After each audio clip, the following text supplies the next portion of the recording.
Hi there. Let's say you've put your knitting down for a while in your brioche knitting and you don't know what row you're up to. I have a few tricks to figure that out. If you're not sure whether you're on a right side row or a wrong side row, don't worry about that just yet. You can use process of elimination to figure out exactly what row you're on.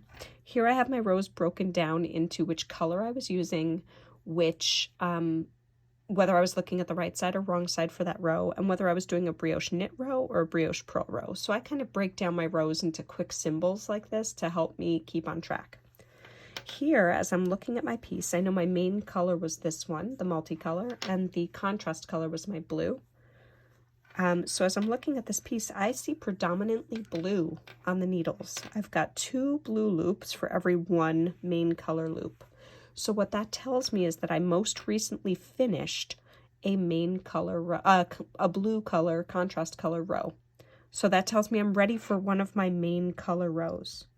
So if I get ready to knit that main color row and I'm looking at my stitches and I see this knit column right here, I know I'm ready for my brioche knit row in my main color. Let's say I was on this side and my yarn was way over here. If I'm looking at these purl columns in my main color, then I'd be ready for the brioche purl row. So the first step is figure out which color you need to knit by determining which one has more on the needle. So if I've got more of my blue, I'm ready for my multicolor, my light color, which is my main. Then you figure out whether you're looking at, when you start to go to knit that row or work that row, you figure out whether you're looking at a knit column of that color or if you're looking at a purl column of that color. And here I'd be looking at the knit column as I begin the row.